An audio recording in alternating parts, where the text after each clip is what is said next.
Bonjour à tous, soyez les bienvenus sur le plateau de 9h50 le matin. Aujourd'hui, nous avons décidé de nous intéresser à la communication parent-enfant avec une experte, Agnès Dutheil, qui est formatrice, conférencière et auteure du livre La psychologie positive avec les enfants, ouvrage que je vous montre et dont on va en parler tout à l'heure. Mais avant cela, j'aimerais donner la parole à Sophie Le Penner. Bonjour Sophie, merci d'être avec nous. Alors vous savez, pour resituer un petit peu le contexte, on a tous des difficultés, parfois, beaucoup ou peu, de difficultés de communication avec nos enfants. Certains ont trouvé des solutions, comme Sophie Le Penner. Vous êtes donc maman de 2 enfants de 5 et 10 ans. Voilà, c'est ça, un petit garçon de 5 ans et une fille de 10 ans. Alors, des solutions, c'est peut-être un bien grand mot, un chemin, ça c'est sûr. Mon secret, c'est de me former au quotidien, de lire beaucoup. Pourquoi vous avez décidé de changer votre méthode éducative ? Alors, changer, je pense pas que j'en avais une auparavant. Peut-être que je m'imaginais super maman, mais en réalité, quand les enfants sont nés, ça s'est avéré être un peu plus compliqué. Et donc, ils m'ont chamboulée, ça c'est sûr. Et puis, voilà, ma passion pour l'apprentissage au quotidien m'a fait lire plein de beaux livres, en fait, qui m'ont donné beaucoup de courage et beaucoup d'envie d'essais et de tests. Et c'était une façon aussi pour moi de garder un peu une bulle pour me protéger un peu de l'extérieur et des conseils extérieurs qui me chamboulaient tout autant. Alors, de quelle façon vous appliquez tout ce que vous avez lu ? C'est-à-dire, est-ce que vous essayez, en tout cas, de moins crier sur vos enfants, par exemple ? Ah oui, ça oui. De quelle façon ? Comment vous y arrivez ? En parlant beaucoup, ça c'est sûr. En parlant beaucoup, et puis d'ailleurs, en fait, j'aimerais déjà, j'ai mes petits carnets tout le temps où j'essaye de noter un peu ce qui se passe et pour revenir dessus et continuer d'avancer. Et j'ai une anecdote que j'aimerais partager avec vous, qui était assez, qui pour moi en fait montre bien que c'est un chemin et que voilà, c'est un chemin en fait. Moi, je le vis comme un chemin. Je rappelle juste aux téléspectateurs, vous pratiquez la CNV, ce qu'on appelle la communication non violente. Voilà, oui, entre autres, oui. J'ai fait des modules de formation à la CNV et j'ai l'intention de poursuivre aussi dans cette voie-là.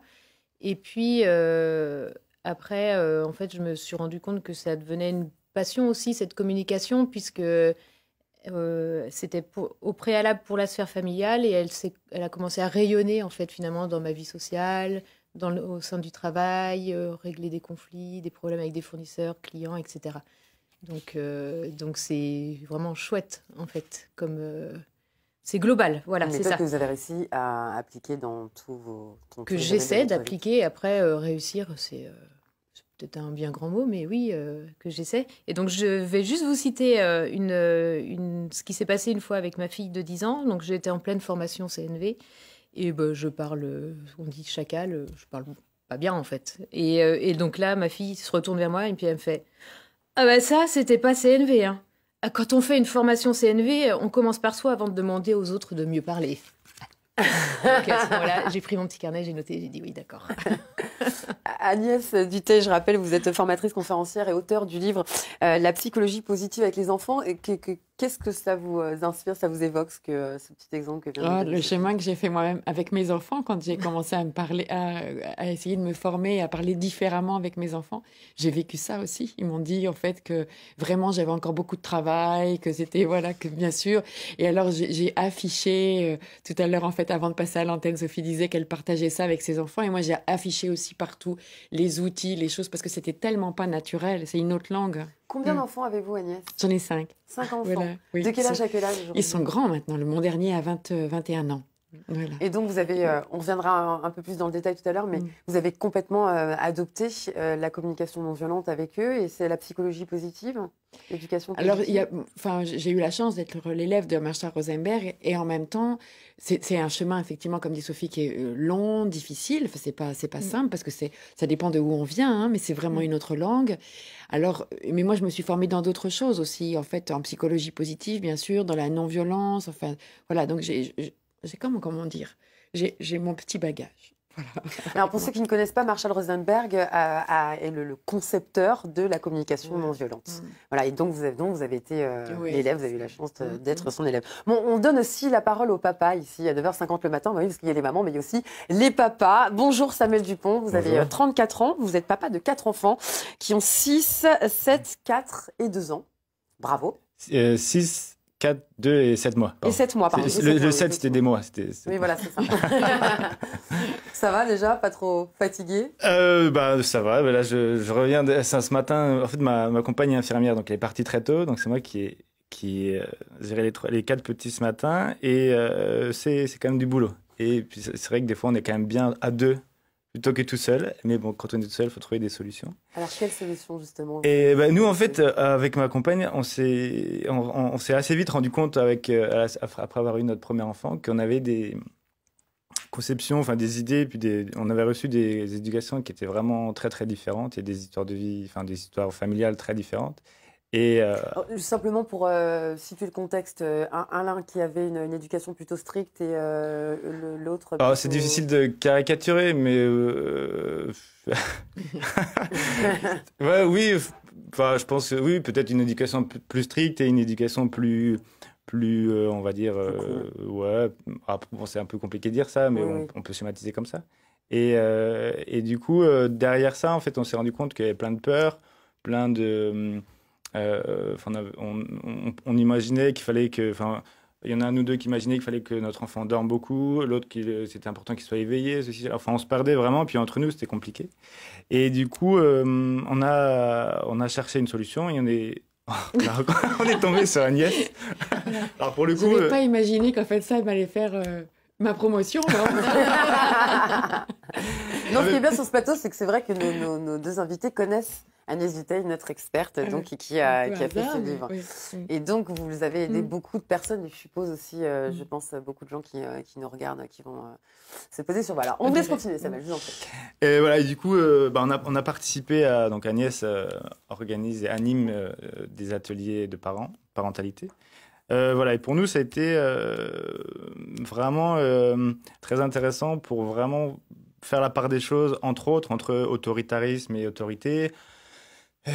Faire la part des choses, vraiment prendre du recul sur qu'est-ce qui est vraiment important ou pas important dans l'éducation, et puis essayer de se poser la question de nos propres valeurs à nous dans la famille, parce que c'est facile de vouloir reproduire ce qu'on a eu comme éducation, en bien ou en mal d'ailleurs, et sans vraiment trop se poser la question. Et dans les ateliers, on se pose vraiment la question, qu'est-ce qui est important pour les enfants, pour nous, et puis du coup, c'est surtout en fait une remise en question de nous-mêmes, et puis de mettre de la conscience sur ce qu'on fait ou sur ce qu'on fait pas.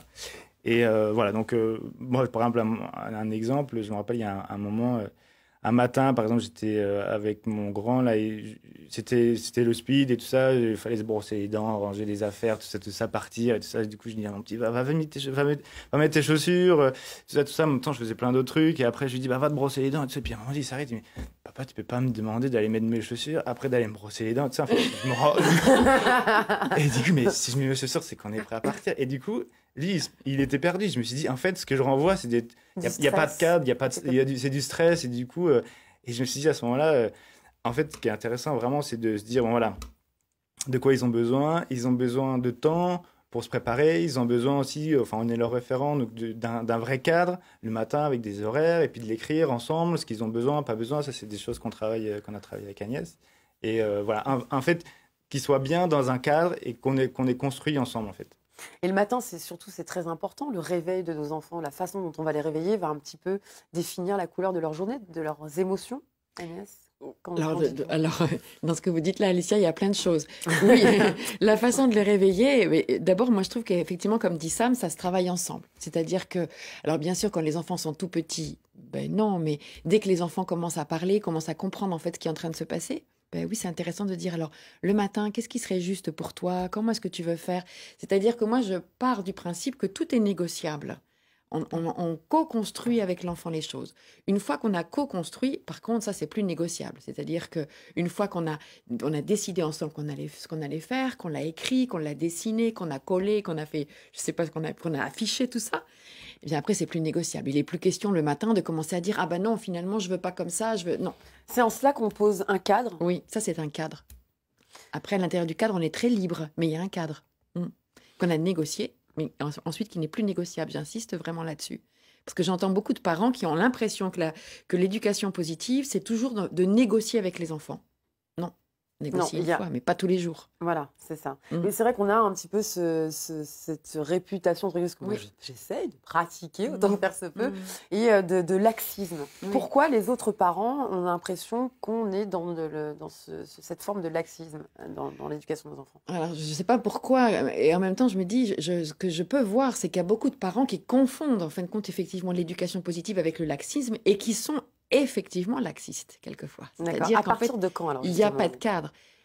Pour moi, en fait, les enfants, comme le dit Sam, je suis tout à fait d'accord avec ça, les enfants, ils sont rassurés aussi quand il y a un cadre. Ah, je sais qu'en fait, le matin, j'ai compris que le matin, je devais faire comme ça, que papa, il attend ça c'est clair, c'est une demande qui est claire, c'est très rassurant pour l'enfant, ça enlève du stress, ça. Donc, vous diriez qu'il n'y aurait pas de place, quelque part, à la spontanéité? Faudrait-il vraiment avoir un espèce de rituel que l'on devrait suivre pour imposer ce cadre et que ce début de journée commence bien pour tout le monde?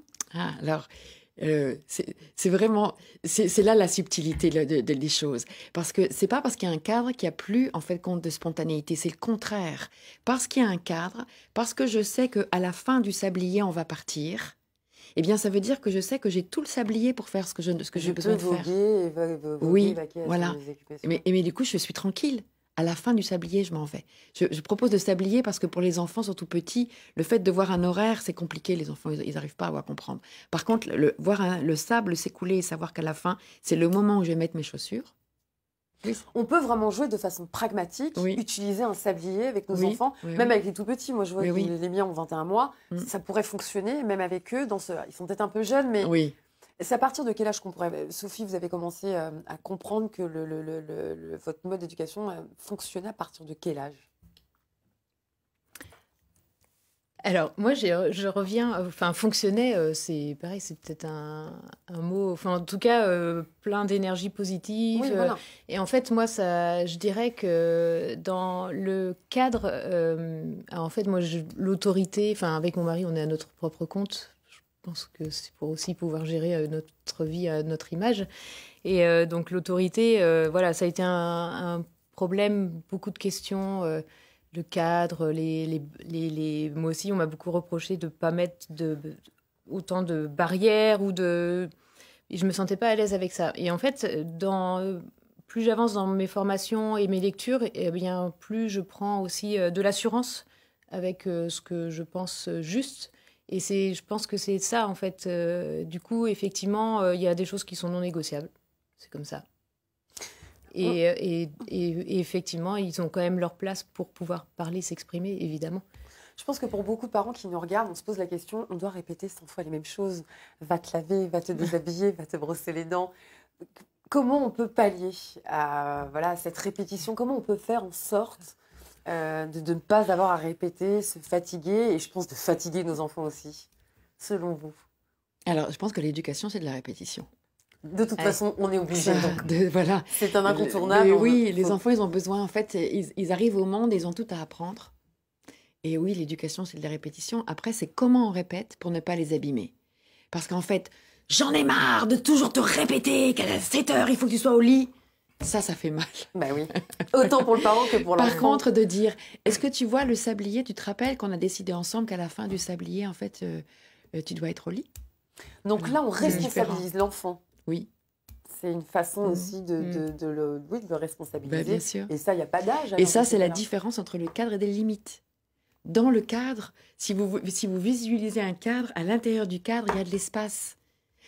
Les limites, c'est vraiment, j'ai pas le droit, j'ai pas le droit, j'ai pas le droit, j'ai pas le droit de courir, j'ai pas le droit de crier, j'ai pas le droit de sauter. Mais alors, on fait comment, par exemple les petits en bas âge qui sont à la crèche ont le droit de grimper partout. Oui. À la maison, ils vont grimper partout aussi. Oui. Comment on leur explique qu'à la maison ou dans cette partie de la maison, ils n'ont pas le droit de grimper, par exemple? alors qu'ils peuvent le faire à la crèche. Je sais pas comment vous faites ça, en fait, ce genre de choses-là. Et en même temps, je me dis que les enfants, oui, ils ont le droit de grimper. Enfin, ils ont besoin de grimper, mais ça, c'est un besoin physiologique. Hein. Un enfant de 4 ans, il a besoin de courir 4 km par jour. Oui. Ah, quand même. Donc, c'est sportif, nos enfants. Oui. Un adolescent, il a besoin de faire 1 heure de sport par jour. Hein. Donc, en fait, les enfants, ils ont besoin de bouger. Donc, et c'est sain. Ils en ont besoin pour leur cerveau, ils en ont besoin pour grandir, ils en ont besoin pour tout ça. Donc, en fait, c'est aussi l'idée de se dire, je suis parent, mes enfants ils vont avoir besoin de ça. Comment j'organise ma maison aussi comme ça? C'est pour ça qu'en fait, moi, je dis que c'est une co-construction. J'ai aussi à comprendre que j'ai des enfants qui ont besoin de courir, qui ont besoin de grimper. Comment j'organise ma maison pour ça? Peut-être qu'effectivement, le vase de Tati Henriette, je vais peut-être pas le mettre sur une console dans l'entrée parce que voilà, ça m'évitera de dire 10 fois par jour, fais attention au vase.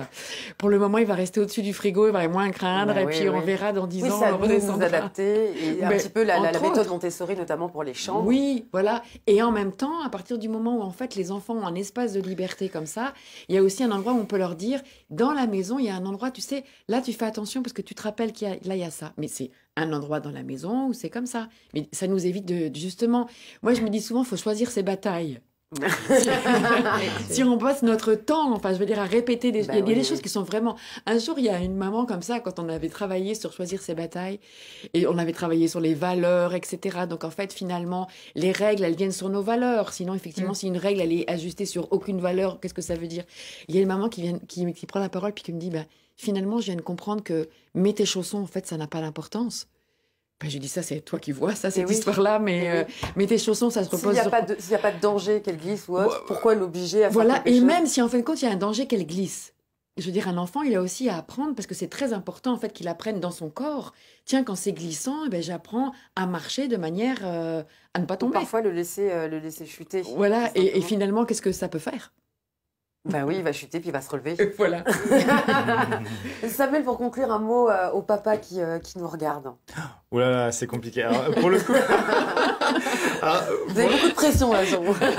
Et surtout que vraiment, je me dis que je suis pas particulièrement un exemple et que j'ai pas la prétention de pouvoir donner des astuces, des trucs comme ça. Mais en tout cas, moi, dans les choses que j'ai retenues du travail qu'on a fait, c'est que, en tout cas, moi, je parle pour mon cas personnel, de considérer nos enfants comme des individus particuliers. Je trouve ça chouette de découvrir leurs talents, ce qu'ils aiment bien faire, ce qu'ils n'aiment pas faire et tout ça, et puis de pas avoir la peur qu'à un moment donné, peut-être, ils prennent le dessus. Et qu'en fait, moi, j'ai fait l'expérience que quand s'il y a de l'échange, par exemple, si je dis de mettre de la conscience, par exemple, sur dire mon petit il m'aide, par exemple, je dis là vraiment je trouve ça super chouette que là tu m'as vraiment aidé dans le jardin à faire du bricolage, et après il dit tiens papa, est-ce que tu veux que je t'aide encore?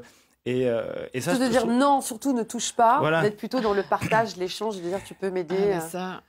Et ça, alors, je dis pas que ça marche tout le temps, mais en tout cas, il y a quelques fois où je suis vraiment étonné du fait qu'on ait mis du sens derrière, ou du fait que lui, en fait, il a envie de m'aider, parce que je lui ai fait l'expérience que ça c'était vraiment chouette. Ça fonctionne. Et voilà. Après, d'autres conseils, c'est compliqué. Merci beaucoup en tout cas pour nous avoir fait partager votre expérience. Sophie, peut-être un mot aussi également. Oui, je peux conseiller à tout le monde de lire le livre d'Agnès, parce que c'est vraiment chouette. Et avec plein de petits exercices. La psychologie positive avec les enfants d'Agnès Dutheil, n'hésitez pas, effectivement. Vous pouvez retrouver dans cet ouvrage beaucoup de conseils, une vision qui va vous permettre, en tout cas, autant que faire se peut, de bien vivre, mieux vivre avec vos bambins. Un dernier mot, Agnès ? Quand j'entends ces parents-là, je me dis vraiment ils sont formidables et ça donne vraiment envie d'être un enfant.